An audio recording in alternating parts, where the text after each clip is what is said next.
Hey folks, weirdos and malafolks, I should say, and welcome to another Play Weird stream. We've got Guslado, Doug in the chat. Good to see you. I'm trying out something a little different here. I've got my phone with the chat on it, so I'm not having to click between things. I maybe should move it around so I'm not. Anyway, we can worry about that later.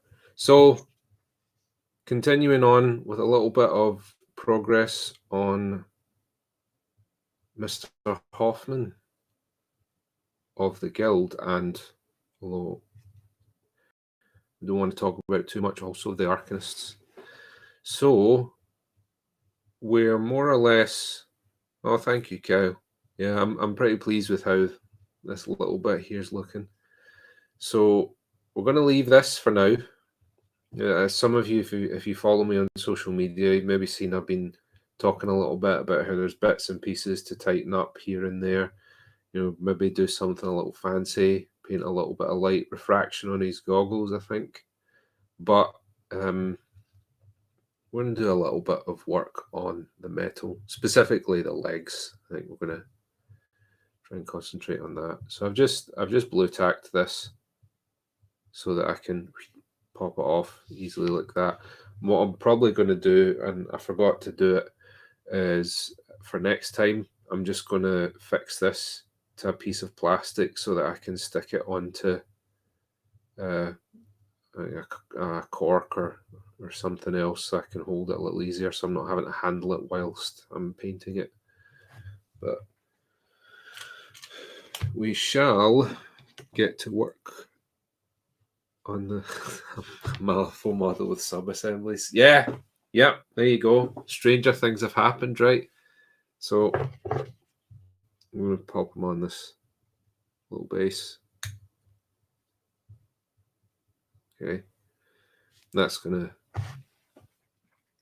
make it nice and easy for us to paint them legs. So this is more or less what we're aiming for with the metal. So we've actually used quite a bit of, it's very subtle, but we have used quite a bit of brown in using these metals. And the reason that we do that is because steel, and it's this is more or less steel that we're painting, steel reflects its environment. You sometimes see people, they'll maybe paint steel with a little bit of a blue tint to it or something like that, but generally speaking, it reflects its environment. In this case, because we're a sort of desert badlands environment, it's going to take on some of those hues. So we'll use a little bit of that, but just now what we really want to do is to try and get some more nuance into that. So you can see we did a little bit of it last time just here. You can see the difference, how this looks, there's like a suggestion of movement almost with this, whereas this is quite flat. So we want to get the whole thing looking like that. Yeah, fancy and logical, that's how we do it, because a phrase that I'm quite fond of is, and the fact of the matter is that really, if you want, you could paint these miniatures however you like. You know, I'm not the model police. I'm not going to tell you that there's necessarily a right or a wrong way to paint your models, but generally speaking, good fantasy and good science fiction has one foot in reality, and where there are a lot of entities, creatures, and individuals that there is a model police, but it's not me, so you don't need to worry. You don't need to worry, Doug. We're all on the level here. We're all cool here. What was I saying? Yeah. So although in the world of Malifaux you have a lot of creatures that you could say break the rules of reality, that at the same time there are rules that apply to that world. And my thinking anyway with a model is that even if it's a demon or a dragon, or in this case a guy in a mech suit powered by his mind,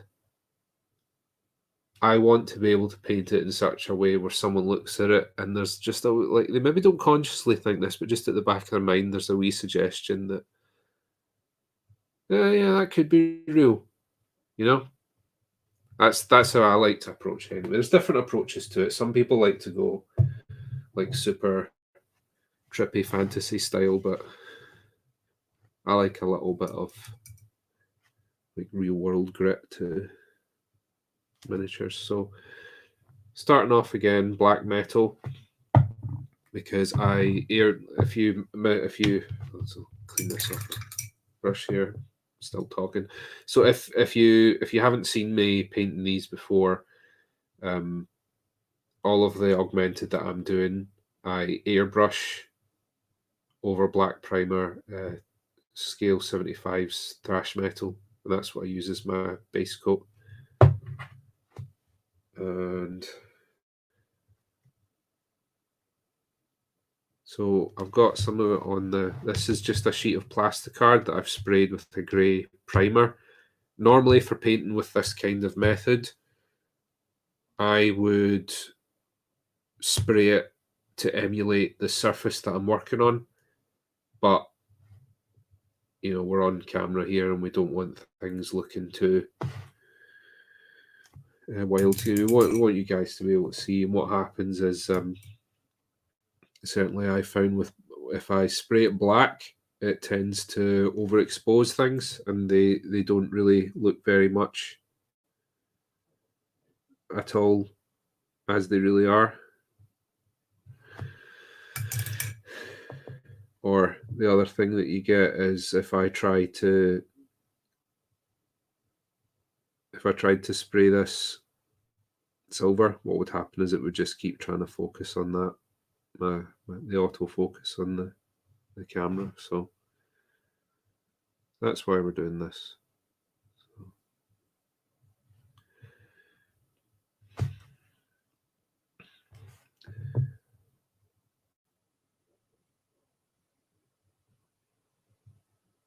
So what I'm doing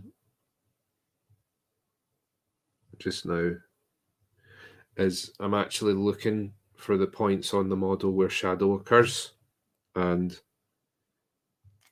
that's where the black metal goes. So it's quite easy for us to do the shading on, see, like the feet here, they're quite square. So it's a lot more obvious where shadow falls on there because you've got this sharp edge. You've got a very clear division between two planes of light here, but on the curved edges, it's a little bit more tricky. You can see just there. You need to create more subtle transitions of light, like so. And don't worry if you don't get your blend right the first time, because what you can do, talk about it quite a bit when I'm painting, is you can sneak up on it. So it's a lot easier if you just put a small amount on and then try and work up from that than if you put like a big old lump of paint on it and then you're trying to correct that. So there's no such thing as a blend that's too subtle.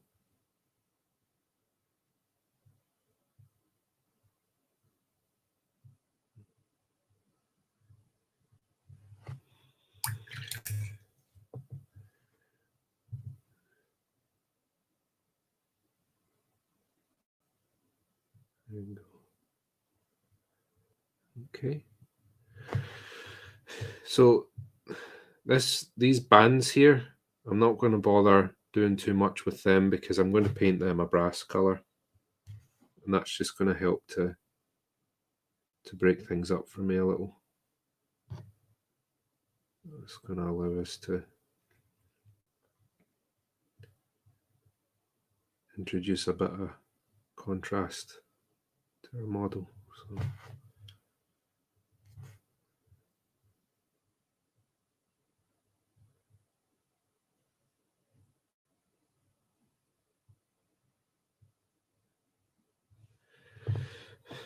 I do enjoy some black metal, but I'm more for symphony. Always a comedian. Always a comedian. I mean, all of the steel colored paints in this scale color metal and alchemy range, they've all got names like that, which is pretty funny.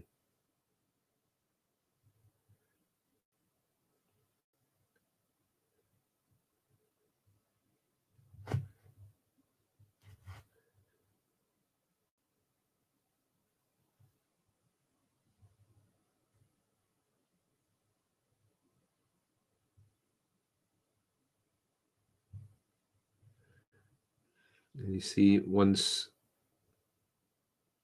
that's dry, just going to work over that to put a little bit more in there. Smooth my blend off a little more.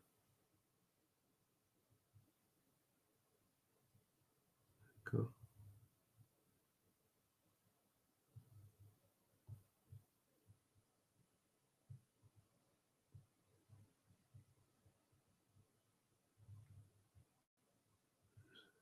Got a little patchy in there.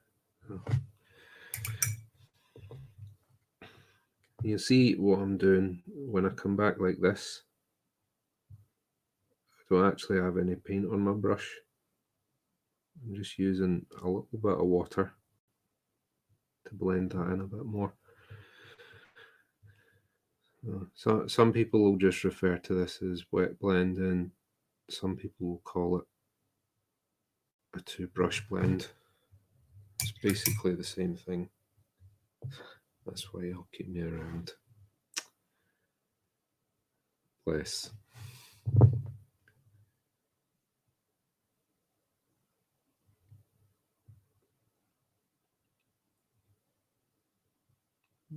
Keep you around for a great many things, Doug, not just your wonderful sense of humour. Don't be so hard on yourself.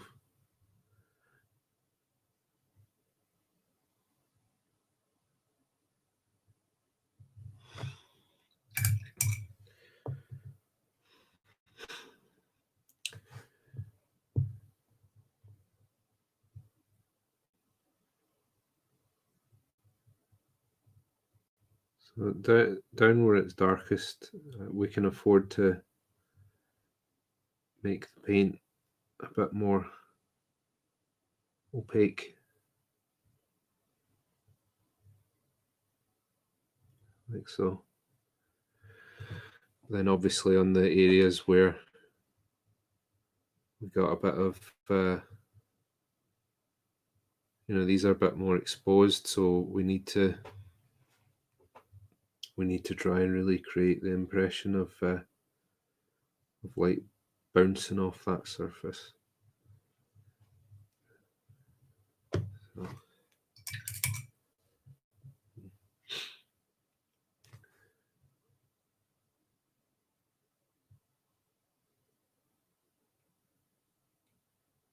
Cool.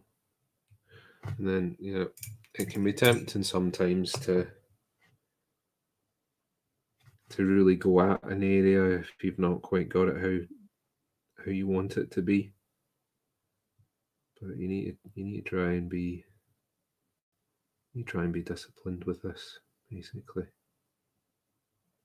So don't be moving around paint that's partially dried. If you're not happy with it, wait, let it dry, see how it looks when it's dry, and then make an adjustment. That's how you end up with kind of lumpy looking finish, is when you start trying to mess with things too much.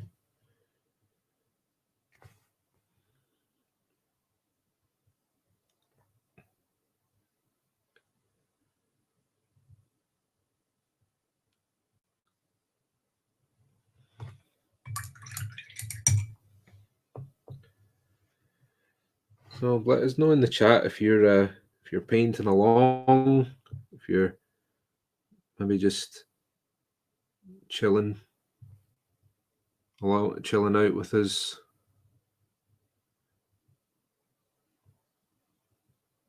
Trying to ride out Monday.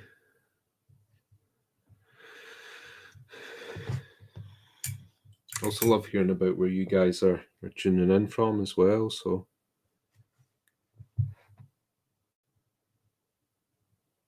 holler at us, let us know where you're coming in from. Oh, I'd love to see that. Doug is doing a little work on his Malosaurus. I'm so excited about playing that. So I was talking to Salty Sea Bass. He popped into my own stream at the weekend. So I think the two Malifaux crews that I'm probably going to work on for myself initially. I mean, I've got plans for lots of stuff. Just keep getting ideas. But initially, I'm going to work on obviously an augmented crew, as you can see. But I'm also going to do a Lord Cooper crew. I know a lot of people have said that, you know, you can run the Malosaurus alongside Titania as part of a Neverborn crew, but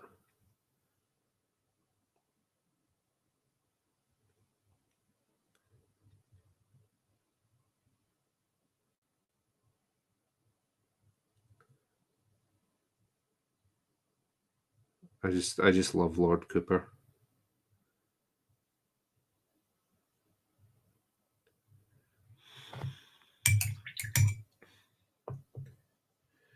He looks like a very bad man.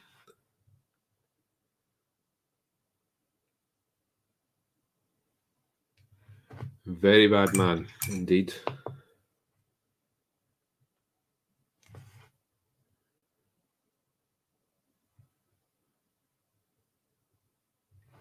Okay. A little bit messy there, but that's okay. We can work with messy.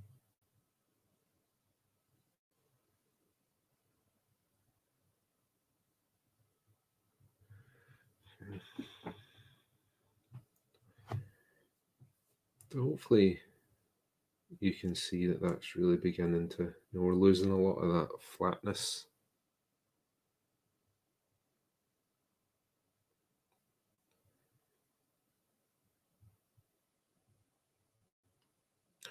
Oh, okay, that's interesting. So how does Doug saying I've been playing a lot of Lord Cooper and Marcus lately, using Titania so that Marcus can have a dinosaur friend.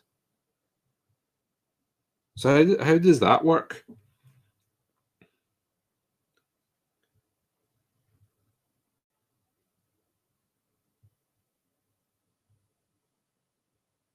I'm still learning the game, so I came to the Play Weird stream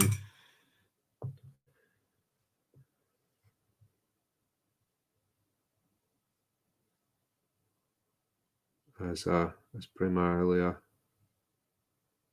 hobbyist. So okay, right, got you.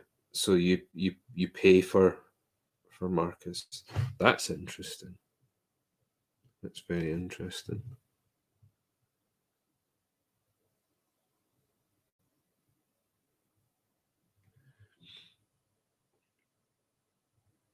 That's something that that's an idea I've not really tinkered around with very much yet, is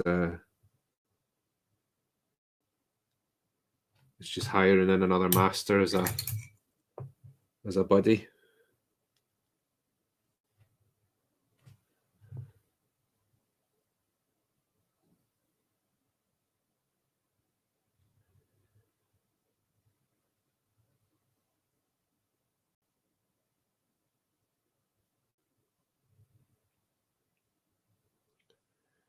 That is something that I'll have to have a wee tinker about with, I think.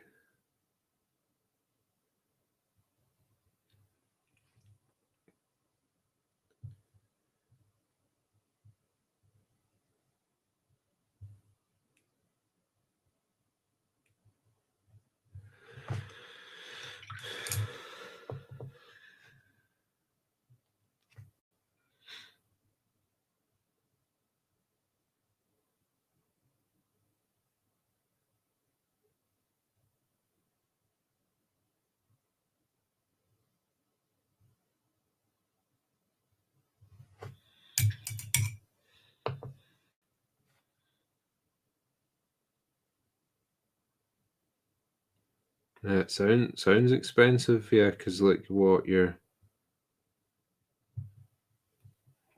yeah, that's over half your points already gone on just Marcus and the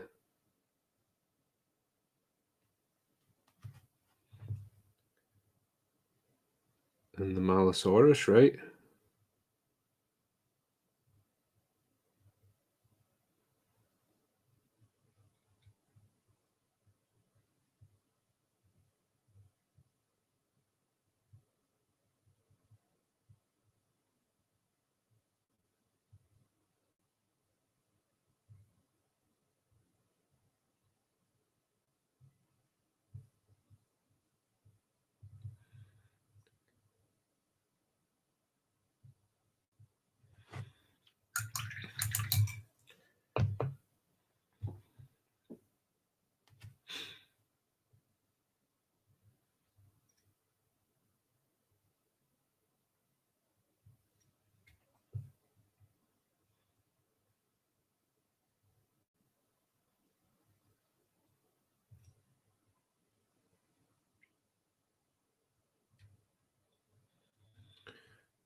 Well, multi-master builds can be pretty fun. Haven't done too many myself.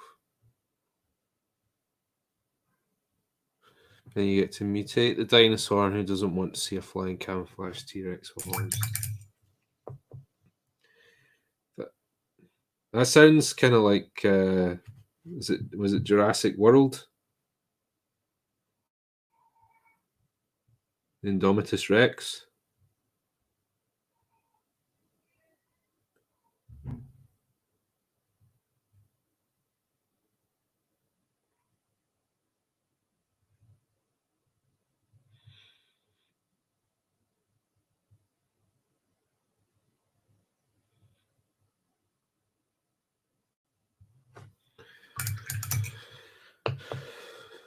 One I had was with Ophelia and Ma Tuckett as a second master. Ma was pretty much there to throw out focus on all I can. Prina, obviously, yeah. I would have no idea. Title of the crew: Jurassic World. Yep. Or just title it "It Can Camouflage," all in caps. Like that one idiot. That's his last words in the film. Just in case it wasn't clear enough to the audience, that the Indomitus Rex can camouflage itself. You guys.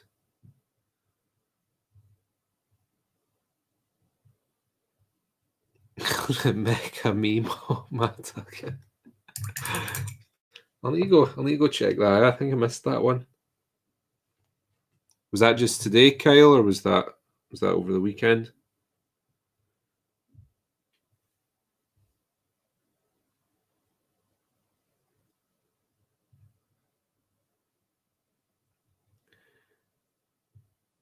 Okay, sure.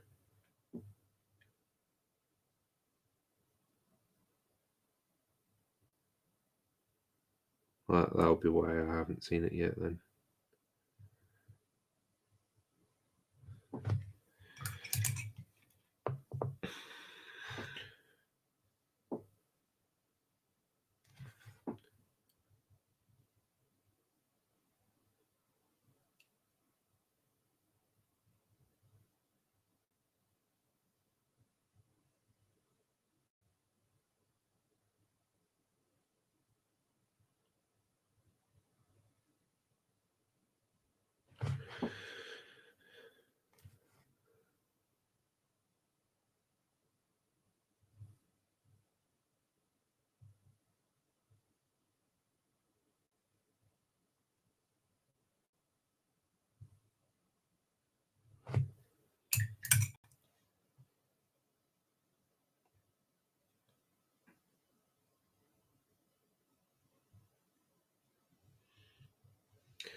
Yeah.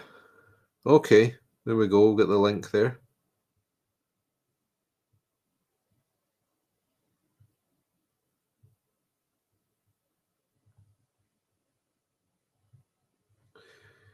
Super excited for Lord Cooper Marcus.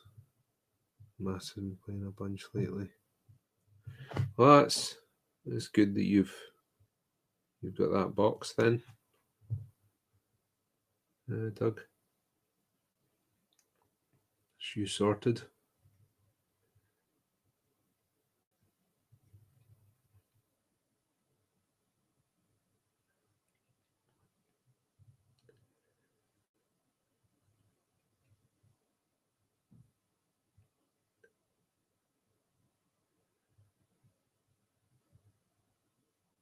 So I'm just going back over some of the bits now that they'll have dried in, and I'm just tidying up my blends a bit more.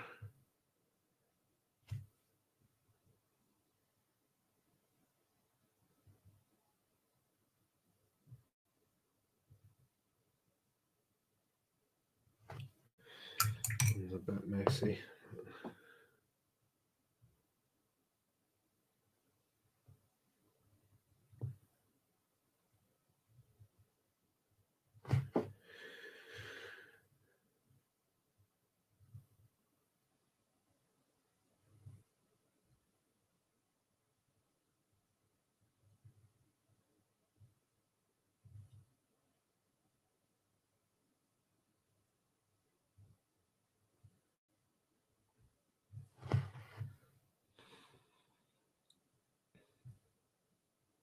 As a painter, I'm excited for new ways to play.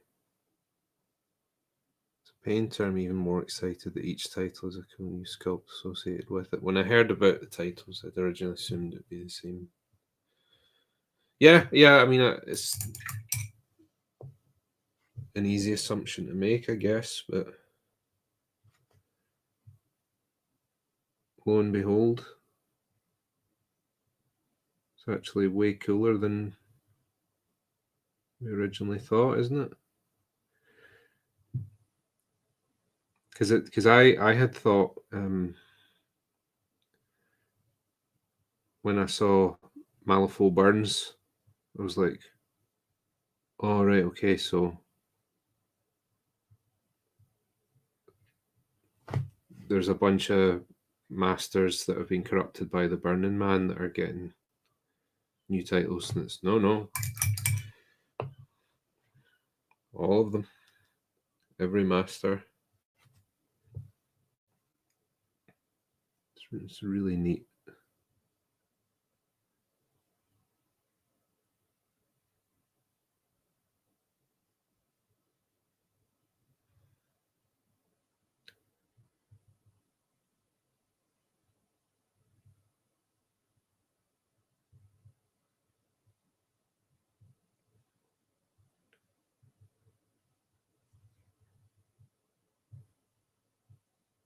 Very cool.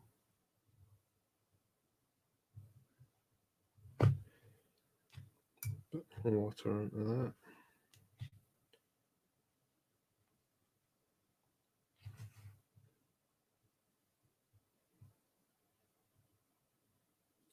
I do really like the new Charles Hoffman, I have to say. He looks like a real challenge as well. Got a lot of different textures there, and you got the big lightning arcs as well, haven't you? He's interesting.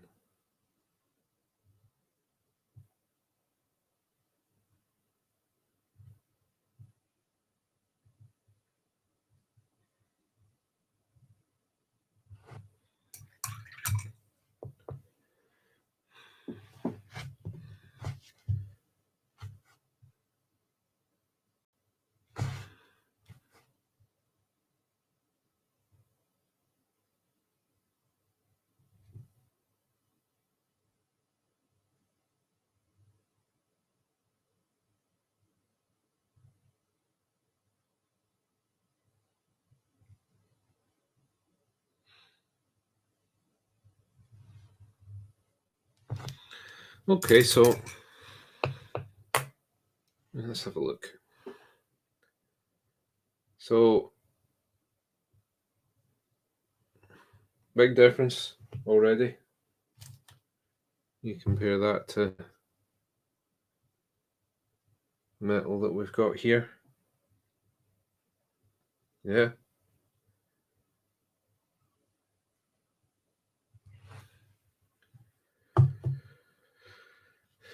So I'm just looking at the feet down at the bottom here. Back of his ankles, you've got these kind of rods, or like they could be pistons or something like that. I think we maybe want them to be a different color. And you get these hinges. Going to be brass as well, I think. So I think we do. I think we're going to want to get some of the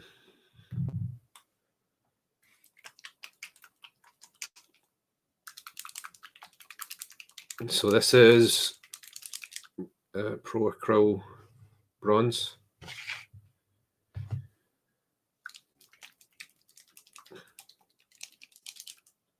Oh, you know, actually, I have another idea.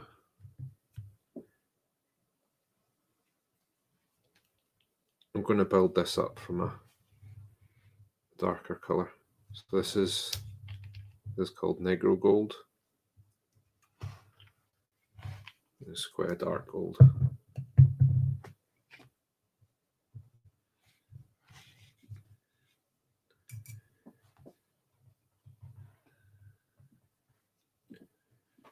So this is quite a rich color as well, but we can knock it back a bit once it's on.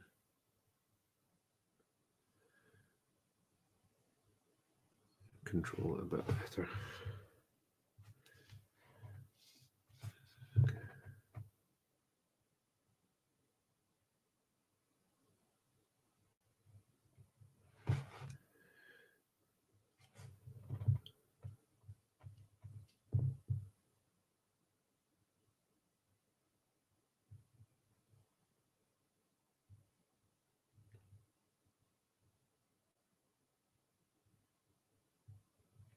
There you go.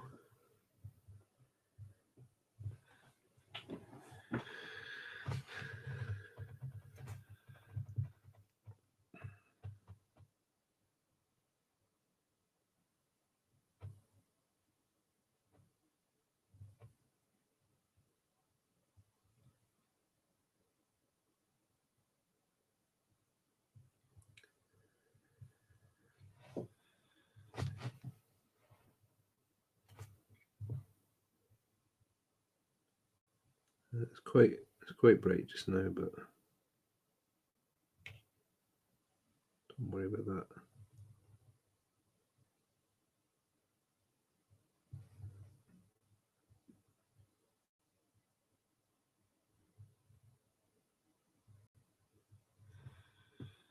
Still.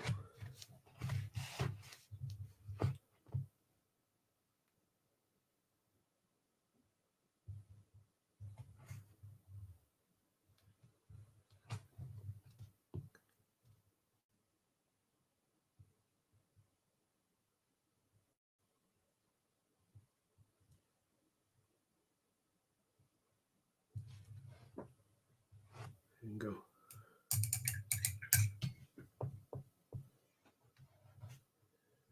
And I think this bit in here, I think this wants to be brassy gold color as well.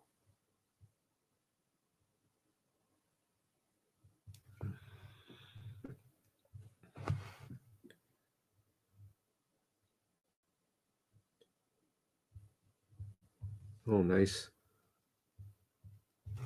That does sound useful.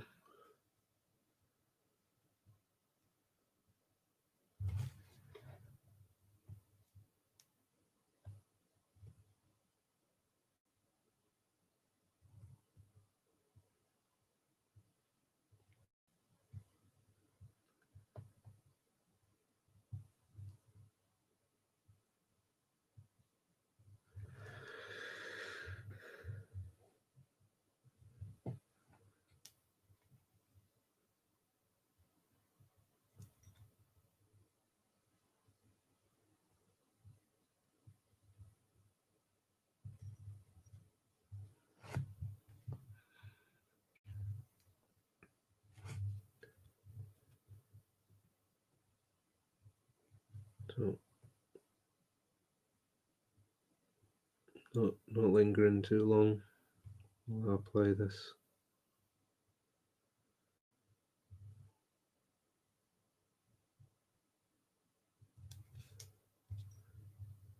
Because I don't want to end up moving partially dried paint around, of course.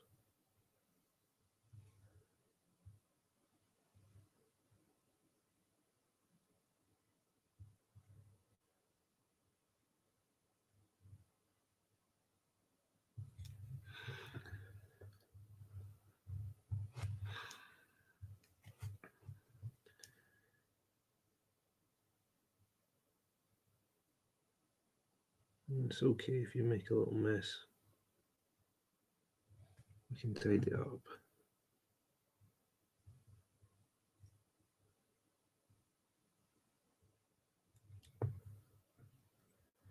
There.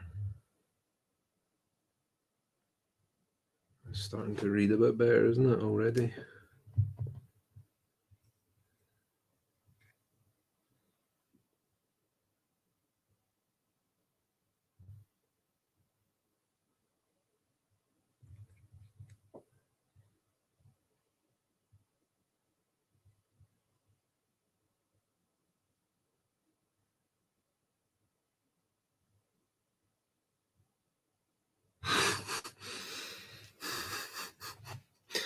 It's okay if you make a little mess.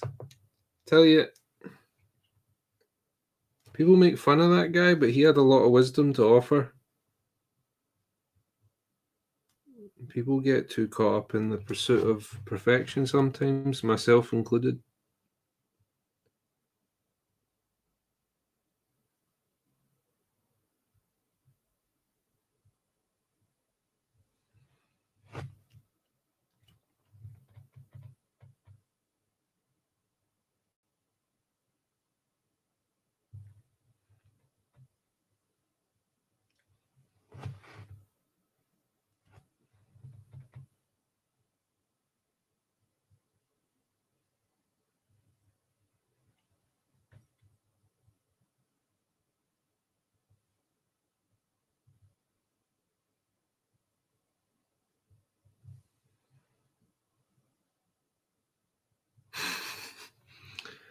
Yeah, I saw that when I logged in today.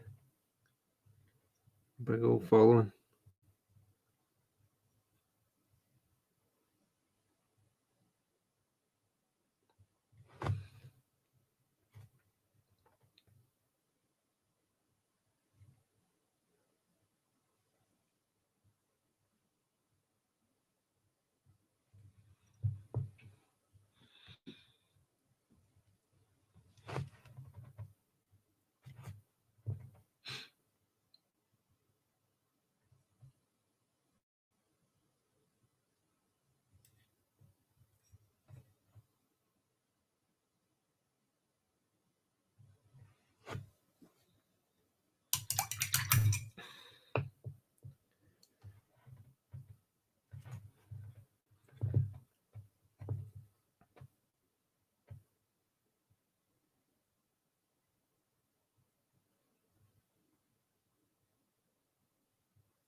Okay, so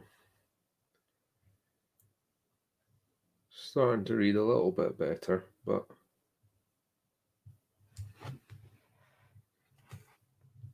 I think we do these brush rods.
Doug asking if there's a Bob Ross Twitch stream. Yes, been around a while now.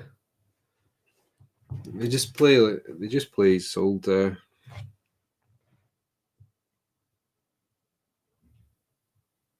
programs.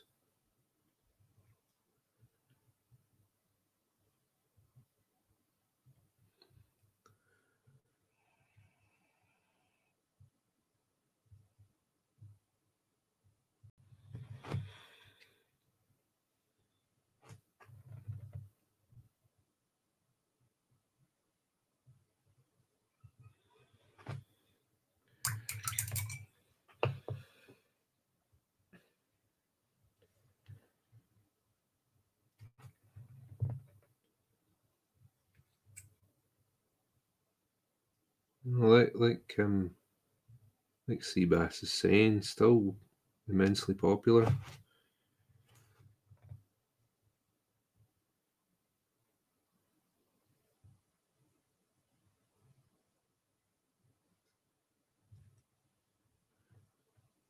I think it's a combination of the people find it relaxing to listen to or watch, but then I think a lot of it is the guy's attitude as well.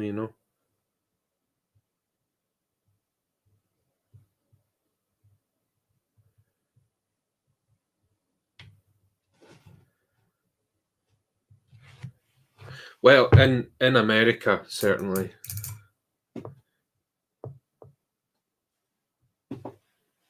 And I would need to check actually, because it was 70s Bob Ross. I need to check when Tony Hart was, because it was, all the American kids always talk about watching Bob Ross growing up, but I'd watch Tony Hart. That was who I watched, and then later on I would watch Neil Buchanan on Art Attack. Correct. Don't be watching Bob Ross when we're on, okay? Or the guild might come knocking.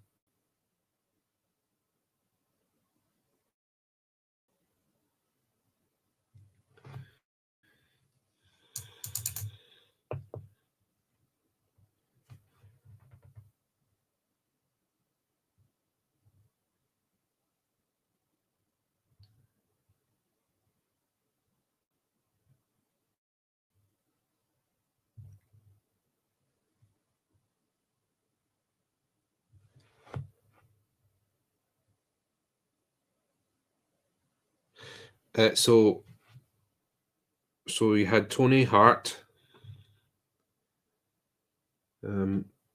He's been dead a long time now. I used to watch him. And then in the 90s, growing up, I used to watch Neil Buchanan. Like the Scottish spelling. I'll type it for you.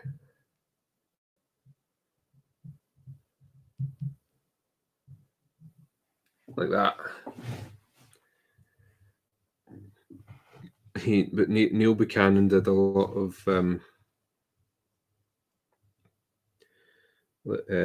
papier-mâché type stuff.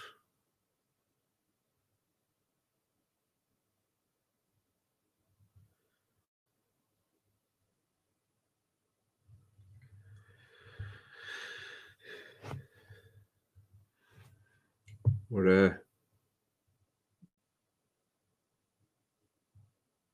papier-mâché, if you do not care for French pronunciation.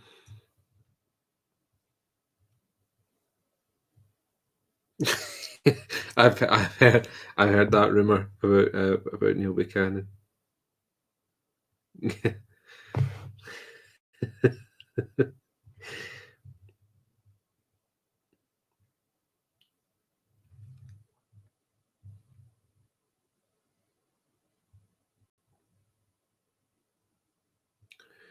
So yeah, so those were the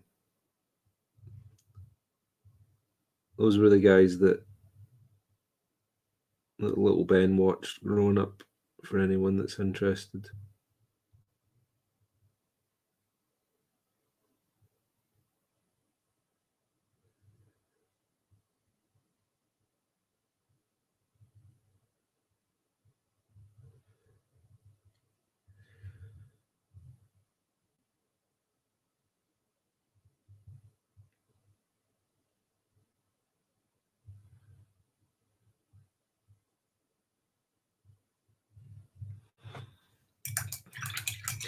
Okay, I think we can maybe look at tidying that up a little bit later, but we've got a little bit more contrast there now, which is going to help us with readability. And it's coming up quite green on camera. And there is quite a bit of green in this gold. Is Negro gold. You missed it. So it's supposed to be a sort of black gold almost. It's supposed to be quite dark. And that's really going to help us when we're building up the highlighting and shading on those brass areas.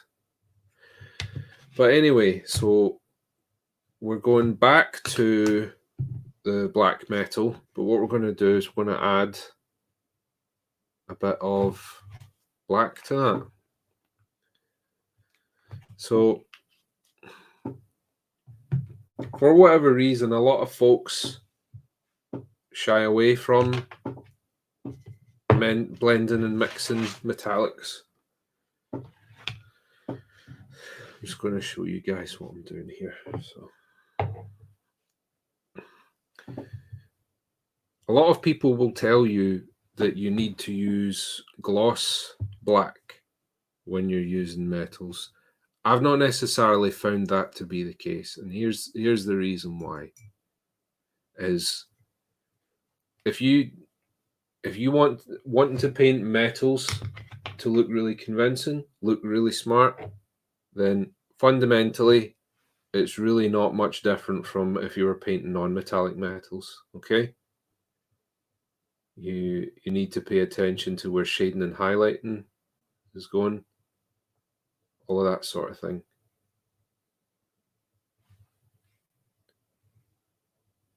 Problem is, people think that you just put metals on and then just shade them and highlight them and that's it. But no, you do, if you really want to go to town, have your metals really pop, you're going to want to do a little bit of blending in them the way you would with non-metallic metal.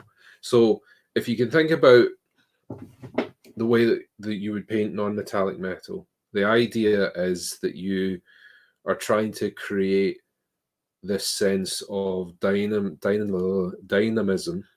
There we go.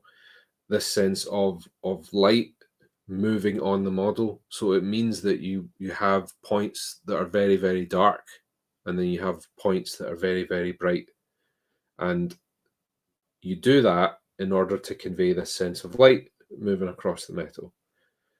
We actually do want to do the same thing with the true metallic metal, but there's a little bit more nuance to it because you've got this extra dimension of you already have a lot of light refraction off the metal because you've got all those metal flakes in there. So another thing that we can do in order to control the amount of light reflection on it is to introduce another type of contrast, and that is matte versus gloss. So if we use a matte black with the metallic paint, it means that it's still going to appear metallic, but it's going to be more matte, because the darker metal is going to go further into the recess of the model. It's going to go further into the deepest parts of the shadow. So it means if it's more matte, there's going to be less light refraction. So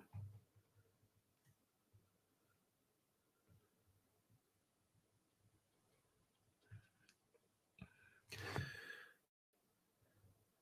might be that you get painters that maybe disagree with me on this.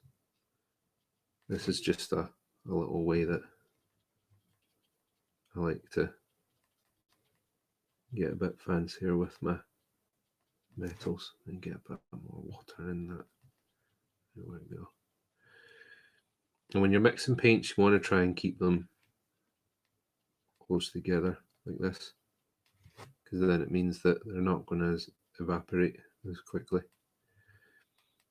And we don't use a wet palette for doing metals either, because they split when you put them on a wet palette, which is probably another reason that people don't mix and blend metallics very often.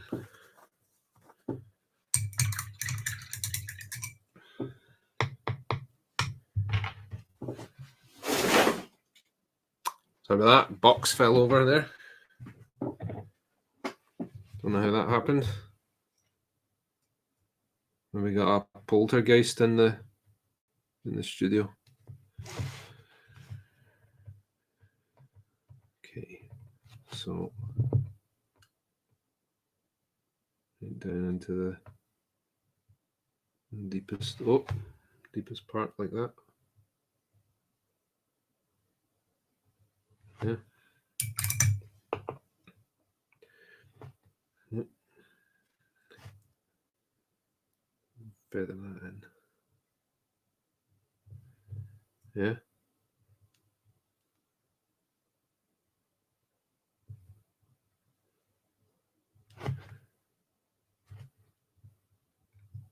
And I can even right into here.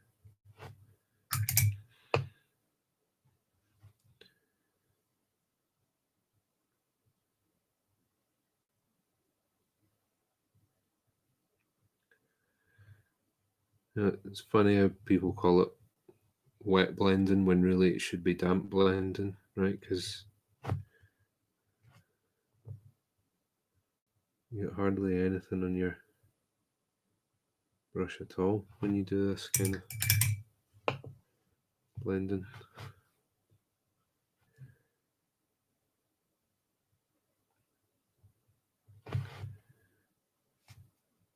Just a little bit there that's not looking too healthy, so blend that in a bit.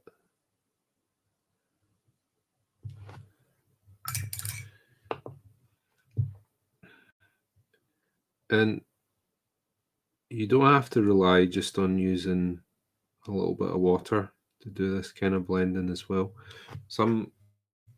Sometimes what you might even want to do is go back up to the color that you're painting onto. So we take a bit of the thrash metal, which is our base color.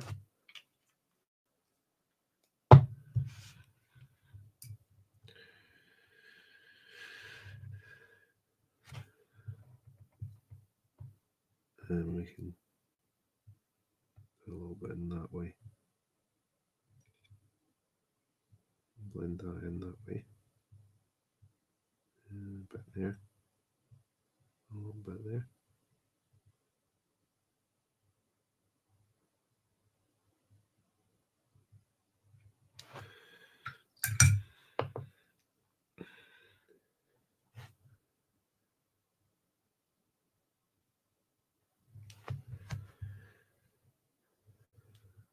little bit stark there.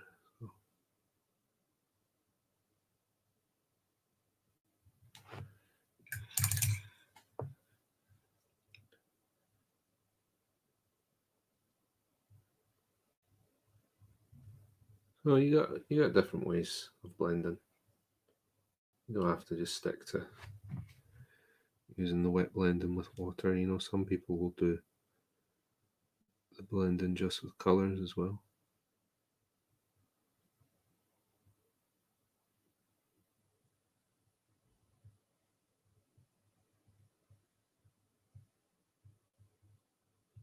Like so.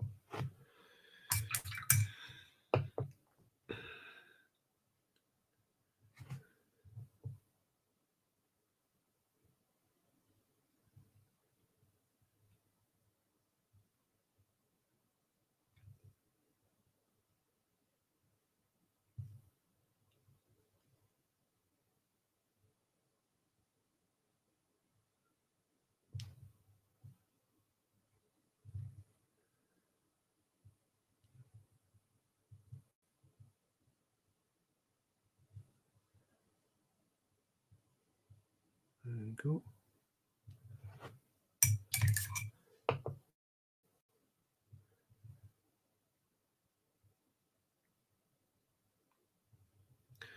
And then even after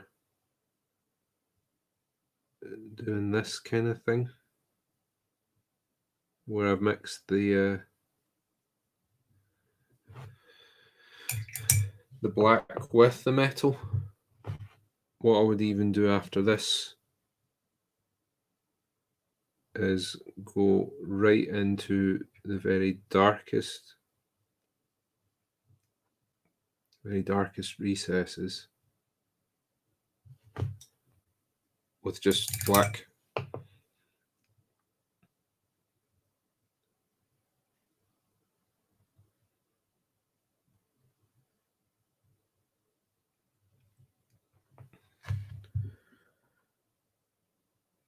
Hopefully you can. I'll try and be a little bit quicker this week getting pictures up for you guys as well so that you can see what I'm doing. I'll go up on the social media pages.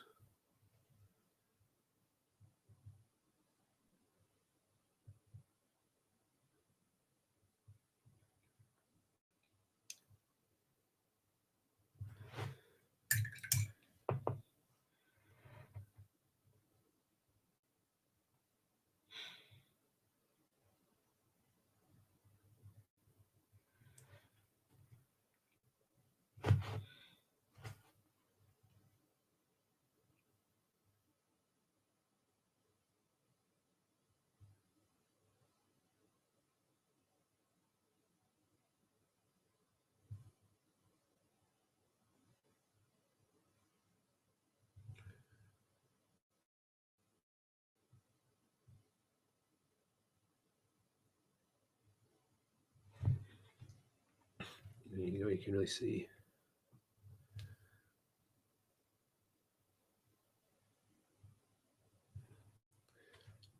We're getting somewhere. So for metallic paints, I use a mix of two brands in particular. Well, three. I've not used the third one as much recently, but I've got some plans to use them. So I'll just talk about two. At the moment, I'm mainly using Scale Color by Scale 75, do the Metal and Alchemy paints, and this is the old packaging. These are the gold ones. Golds are very yellow though, I find, with Scale Color, so I've been using Pro Acryl. And this the newer packaging for Pro Acryl. The only thing I don't like about Pro Acryl is they've got these like salad dressing type tops on. Look at the state of that. Because you squeeze out the paint that you want from it, and then you go to close it, and it just all spews out the top. But they're really, really good paint. That was so this guy who's the augmented that I've done so far. All the steel was scale 75, and then the brass, that's all Pro Acryl. Really natural looking metals, which again you maybe don't always want, but personally speaking, well, I think, to be honest, given the environment and the colors and everything I've used, I think you do look at that and there's a little part of your brain that goes, yeah, that could be real.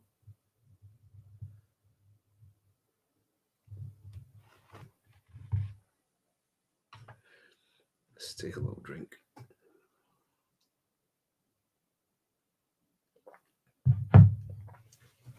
So those are the paints I'm using.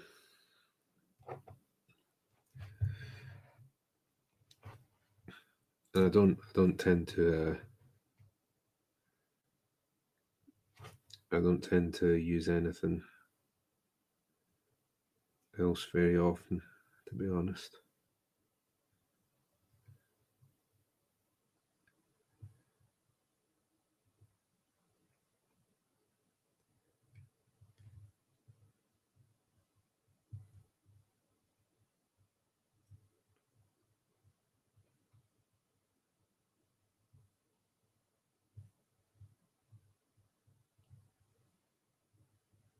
I'm personally not a big fan of Citadel metallics.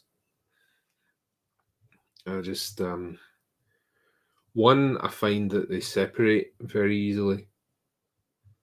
I don't know, maybe have a pot I can show you.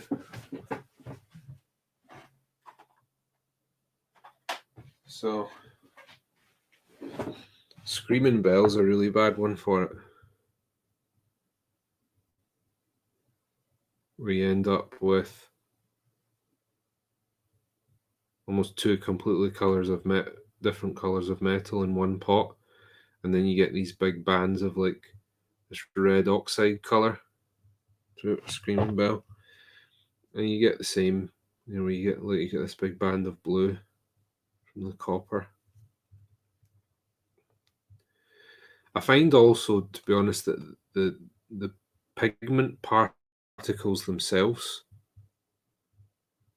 seem so big when you get used to using metals by other companies. I mean, let's maybe do look at that. So I would maybe have to go in with a cocktail stick or something and rummel that up. But I mean, so let's like. So this is Games Workshop copper versus. Well, they've got kind of opaque bottle on them. You can actually see the grain on this, whereas you don't really see it on that. So I just don't use them anymore.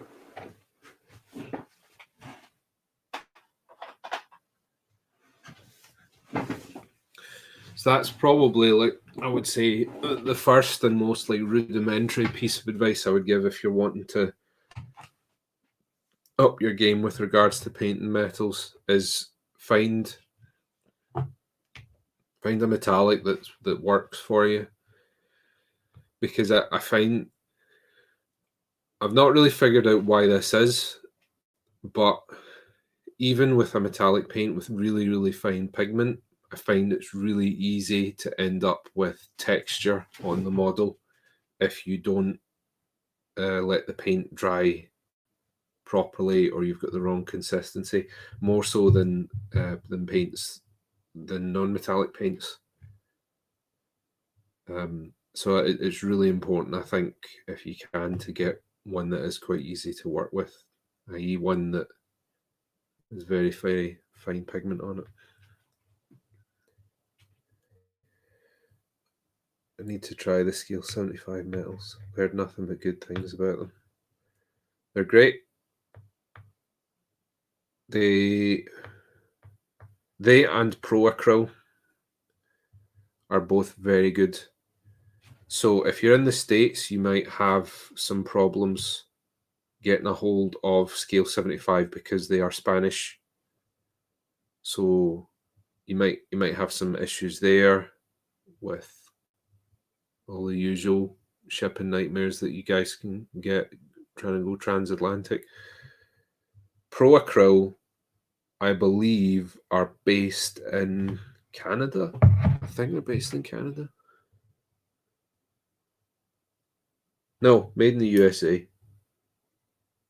Oh, Phoenix, Arizona.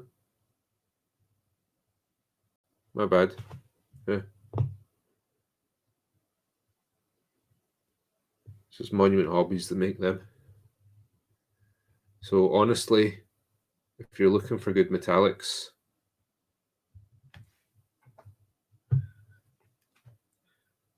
Scale 75 and Pro Acryl, both very good. Yeah, Citadel paints do have a weird shelf life. A couple of Citadel metallics that hold up pretty well for me, but it's like 3 paints out of the entire metallic. Right? Yeah. So the ones that I did use a lot before I found equivalents in other companies that I just felt were better, where I would use Balthasar Gold, Runelord Brass,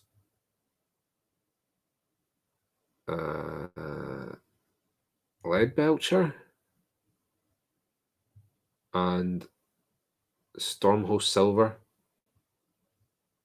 I would use them. The other ones I didn't use so much.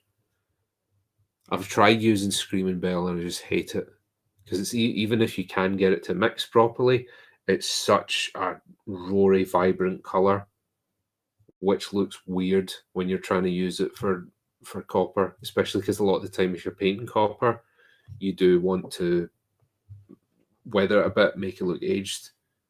So it just ends up looking wild because it's the Screaming Bell is almost like a metallic red. It's crazy bright.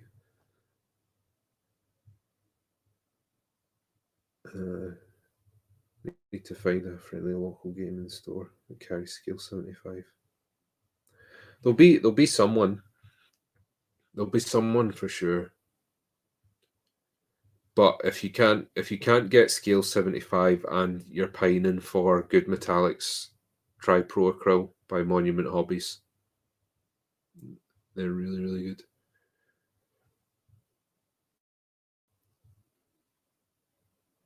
Yeah. Well, it's funny because both you and Jess use Reaper, and obviously you guys are both Southern United States, but I honestly don't know very many people that use. I better start painting again. I don't know very many people that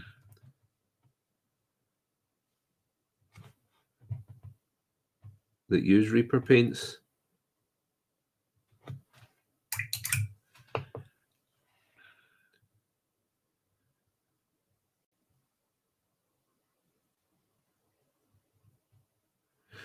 Certainly you don't really get them here.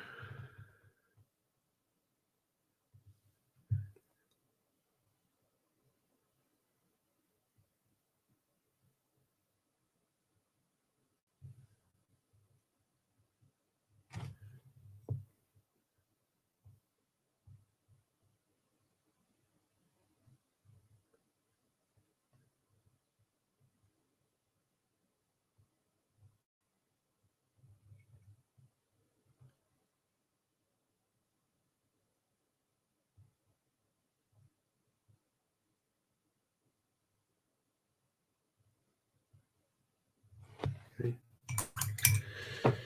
So I'm just going through, getting the most extreme shadows in. Oh, that's a bit of a mess there.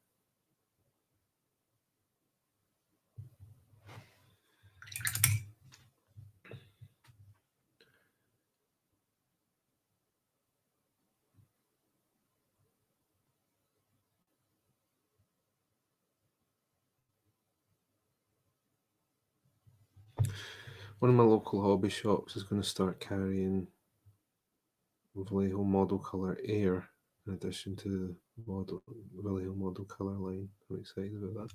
Do you know what?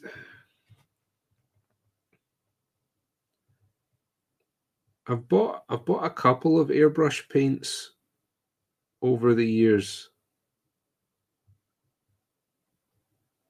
but like I really haven't tried one that I felt has been like completely airbrush ready. Like I still feel like I need to, mix in a little bit of water or flow improver, depending on what kind of paint it is, in order to get it through the airbrush in a way that I'm happy with. So I don't really bother with, like, airbrush specific lines of paint, because my thinking is that if I want to put it through an airbrush, then I'll just mix it to a consistency that I want. I'm a lot more concerned about color,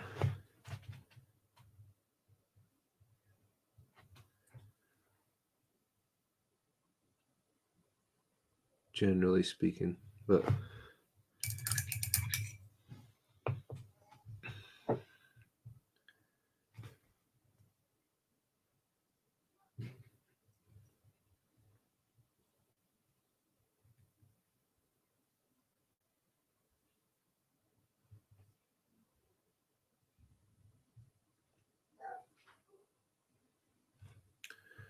so in these bits here, like this, we get this sort of hatch.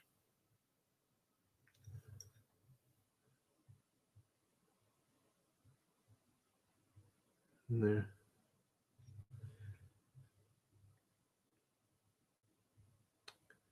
At the same time, though, I know lots of people that like them because of the convenience. Because I know that mixing paints to put them through an airbrush can be a headache.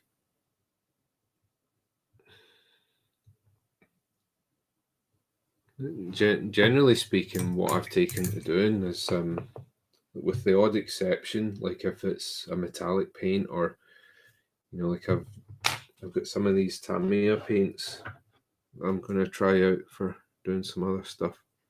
And because these are alcohol-based acrylics, you need to thin them with an alcohol-based thinner. Generally speaking, I'll just thin paints to go through my airbrush with water.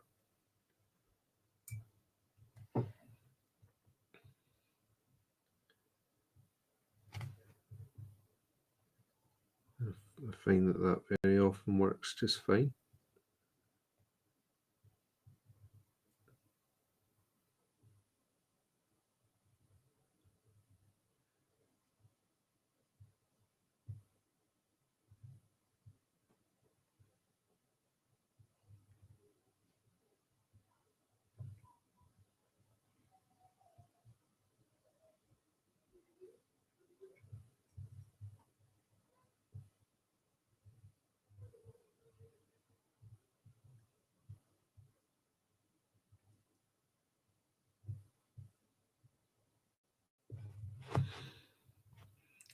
A little bit more water there. Just try and keep this going.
And you can see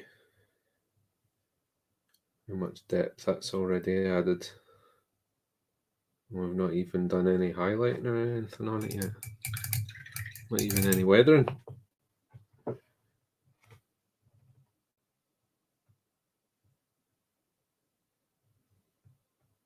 So, I mean, really, to put it simply, when it comes to using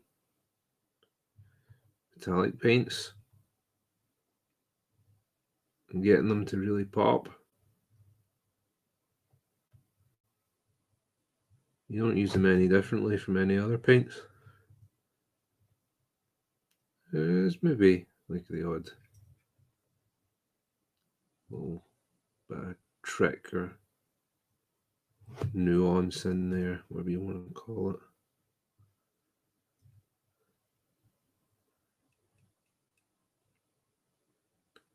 But for the most part, it's just all the usual rules of painting apply. Normal rules of good paint. Okay, so let's try that a bit. So let's put.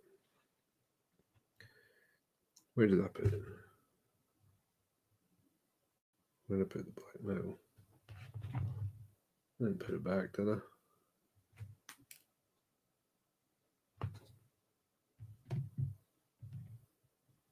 So it's here.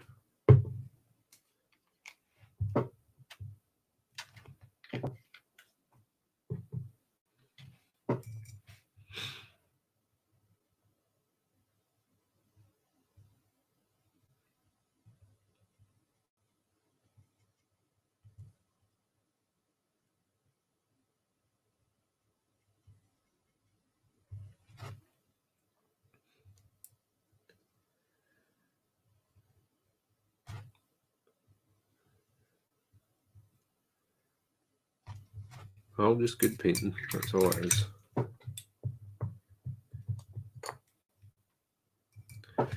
People will use fancy terms.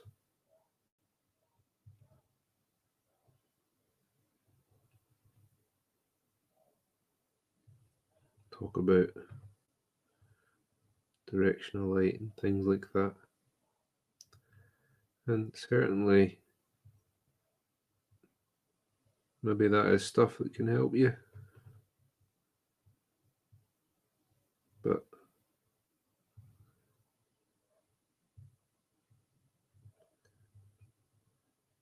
you don't need it to paint well.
Line there's maybe a little bit on the thick side, but I can sort that out later. That is a mistake that I think will probably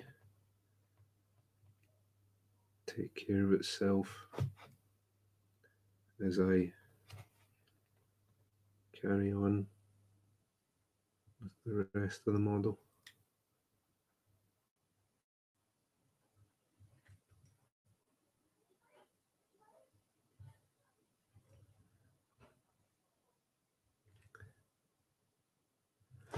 You get some mistakes that you need to drop everything for and address right away, but some mistakes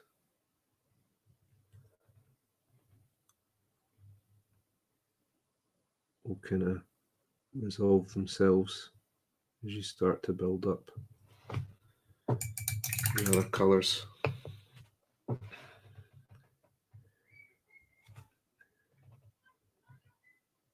That's just something that experience will tell you.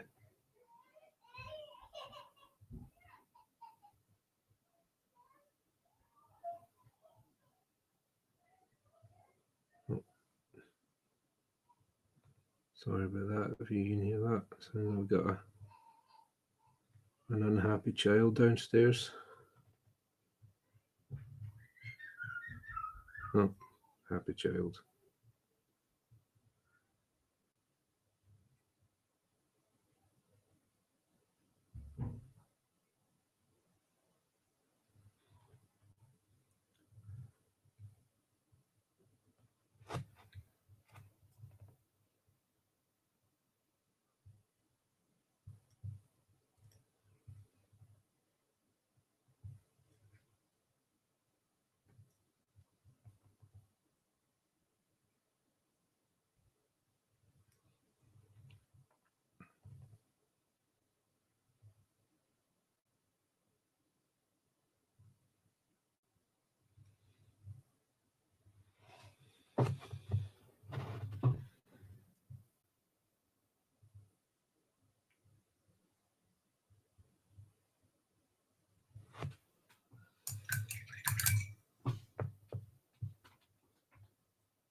The difference.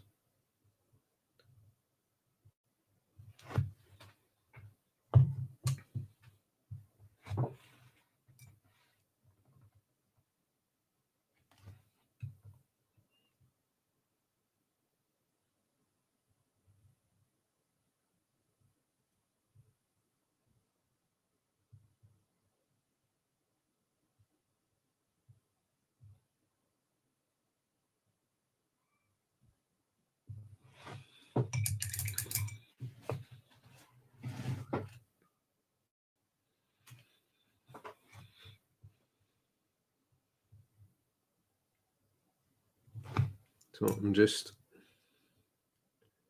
going back and I'm just using a little bit of 950 black.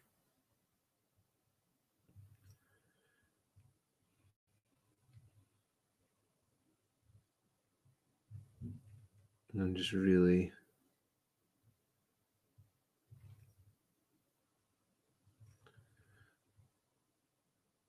some people would call this pin washing.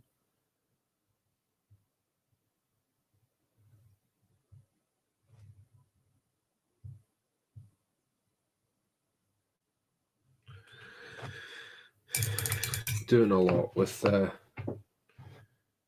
things like vehicles, heavily armored models. And it's, you just,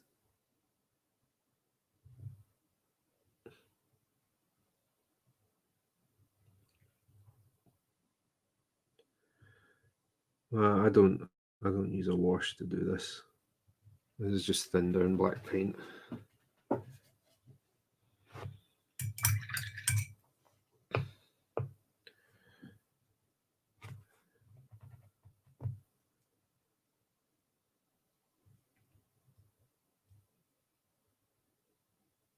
I'm going to go back and tidy up that gold there.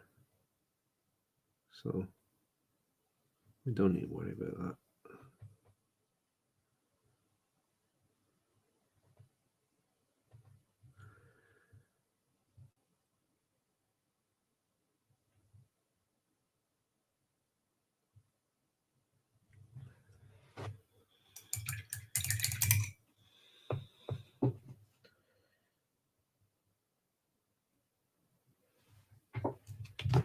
We are starting to get the same degree of depth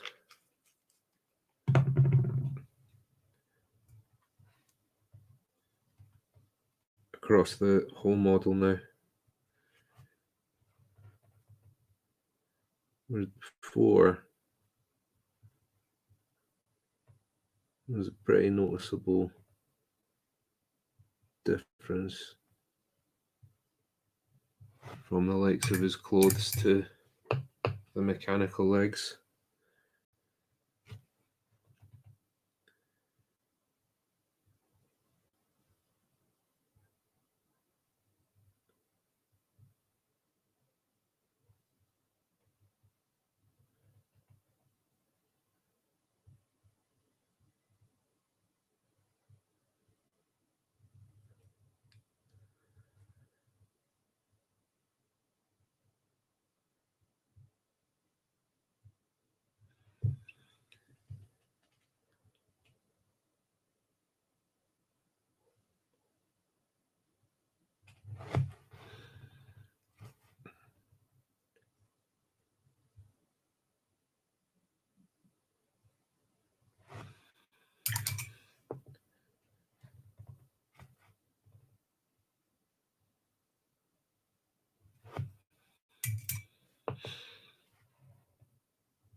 Oh,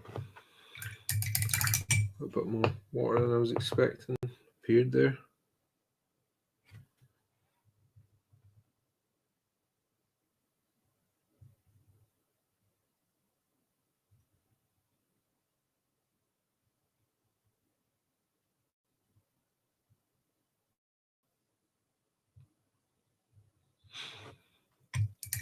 I always keep a little bit of paper towel just off to the side here, because it helps me control how much water I've got on my brush. So, because that's important.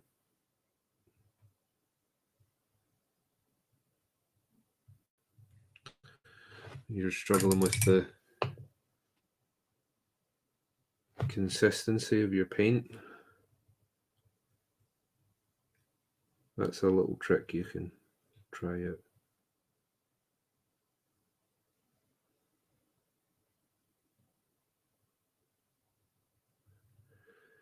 You don't have to drastically change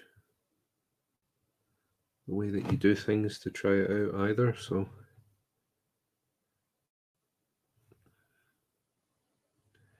may just be that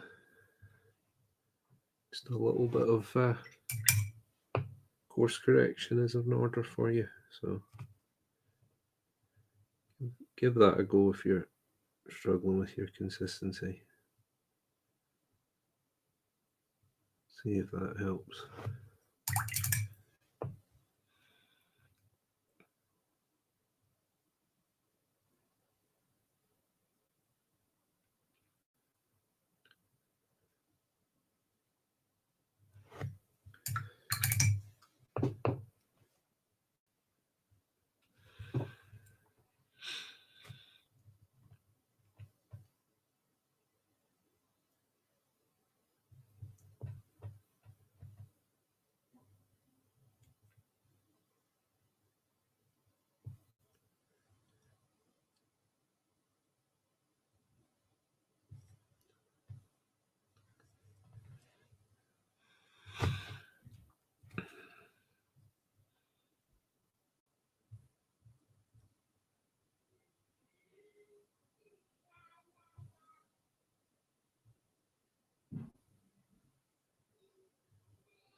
There's a little messy here, but that's a bit that I know will be tidied up by any highlighting that I do.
Messy up here.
A little bit more water in there.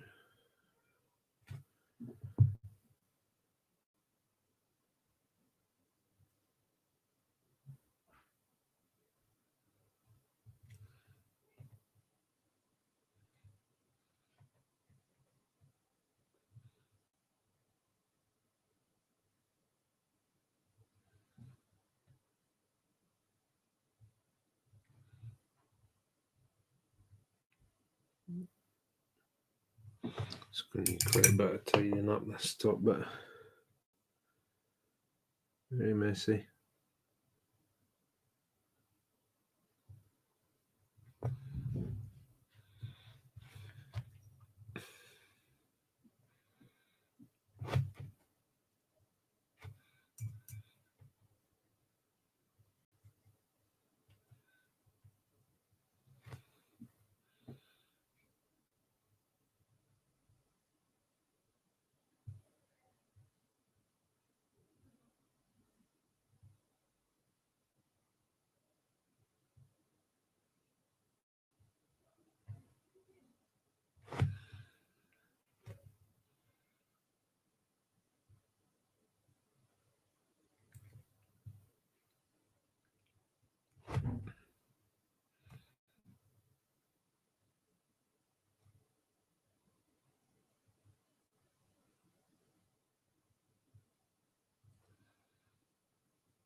Oh, excuse me.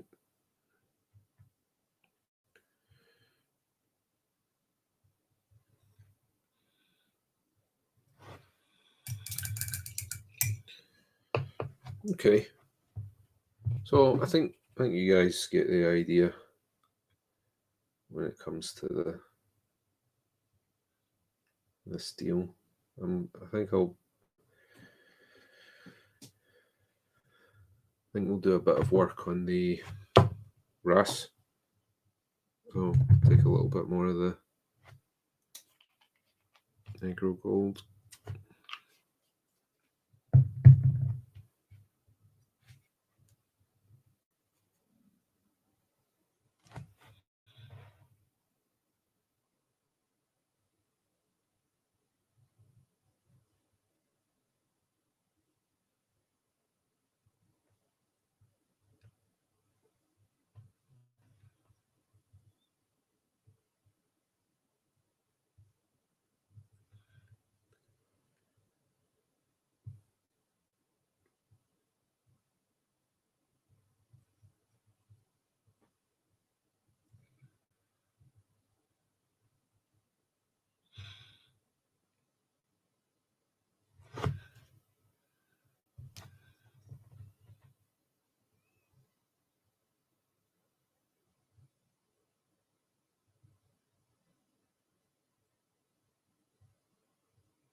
A little bit messy there.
Just filling in all those bits. They're going to be like a brass colour, like so.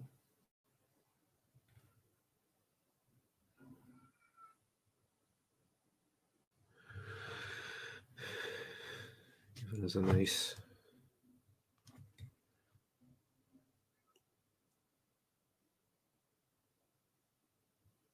even base coat to work from each of these elements.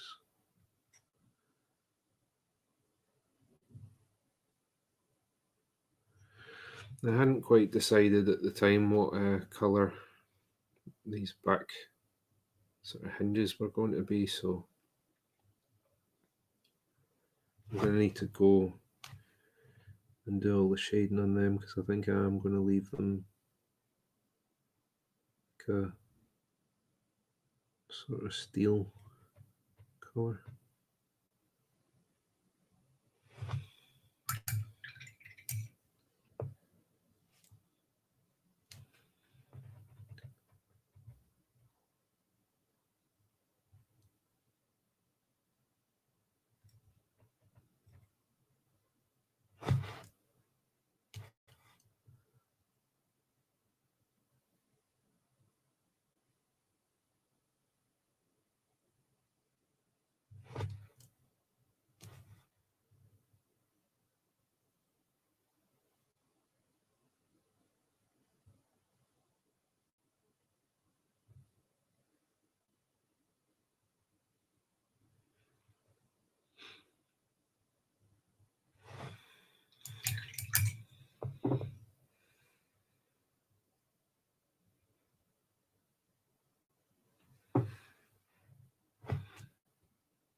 Okay. Just a little drink.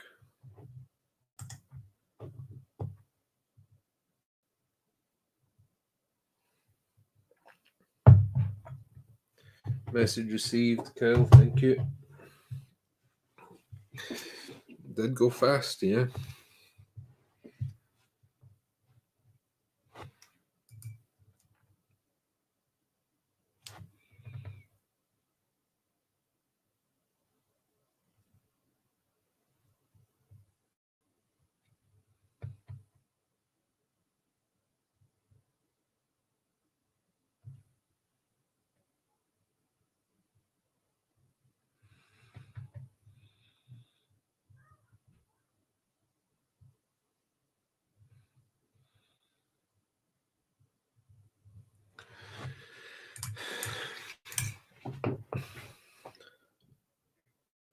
Okay, so I think what I'm going to do now is do a little bit of the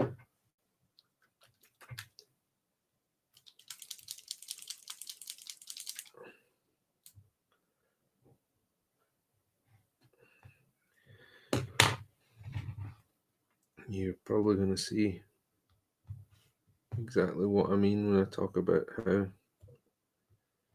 annoying these dropper bottles can be.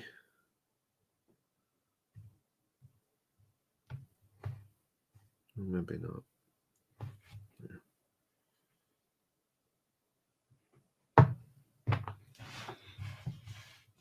So it's Pro Acrylic Bronze.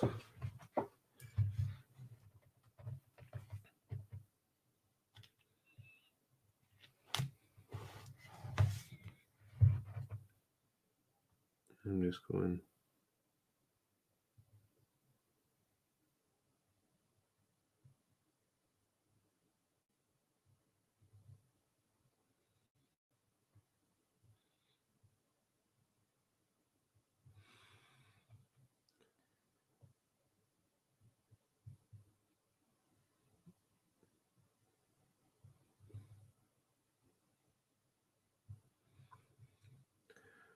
I want to leave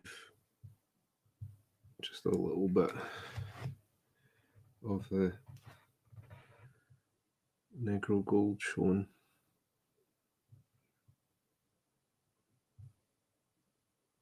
Because it's a little bit more yellowy than what we're going for.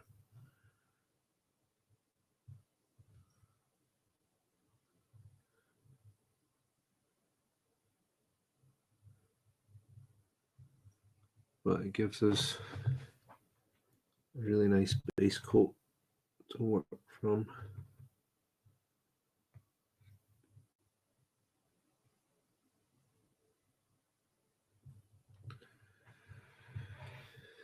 And it gives that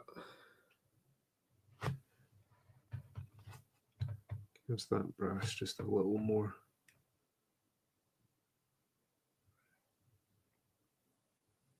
vibrance.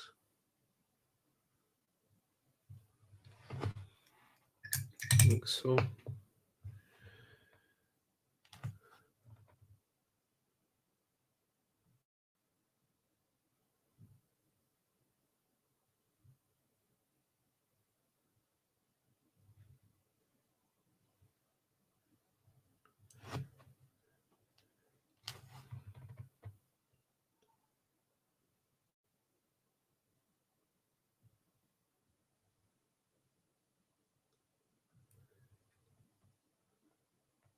And just, this is quite a narrow bit, just kind of catching the top of it.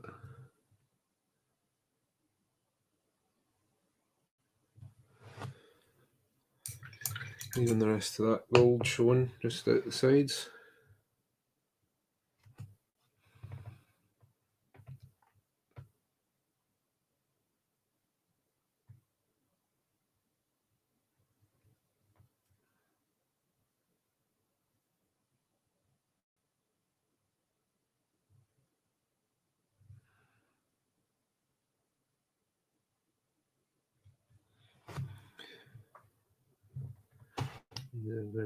These top bits are going to need tidied up quite badly. Quite a bit of a mess here.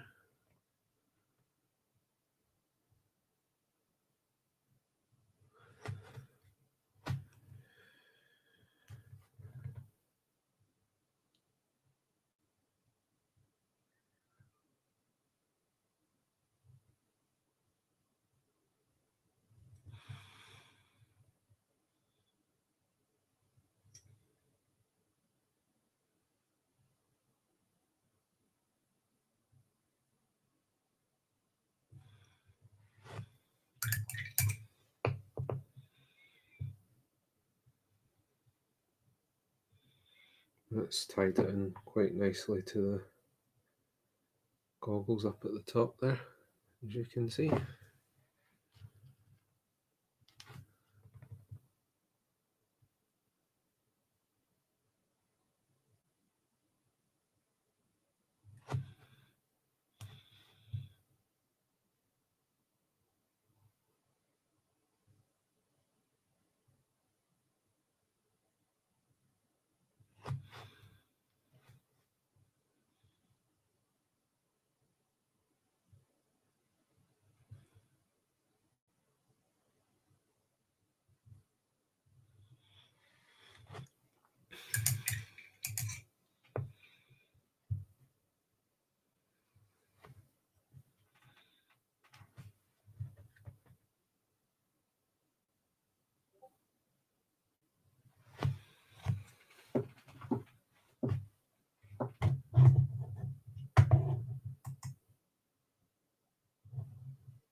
Get notifications here, but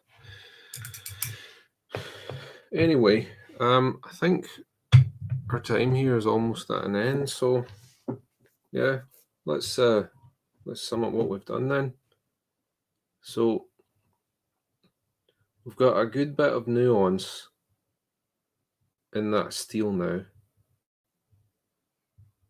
and then so all that's really left to do is the highlighting on the steel.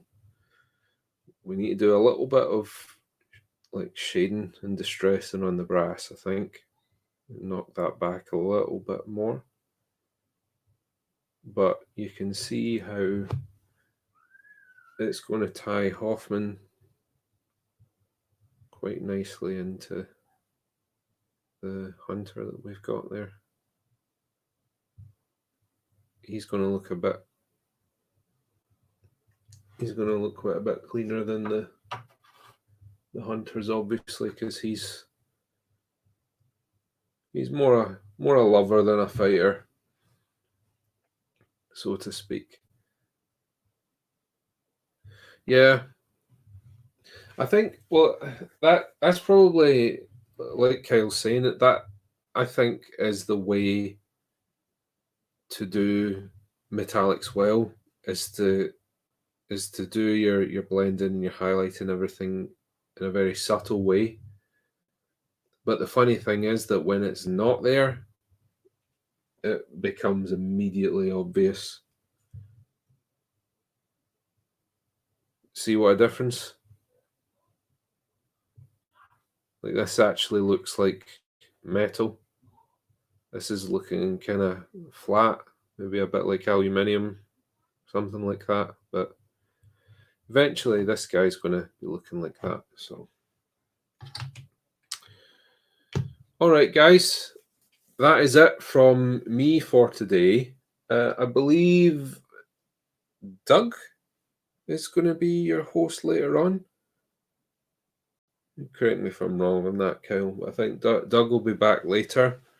Not sure what he's painting, but I'm sure it'll be something. Yep, there we go. Doug / Guslado at 3 p.m. I will be back on Wednesday at 8 p.m. BST. Can't remember what it is Eastern.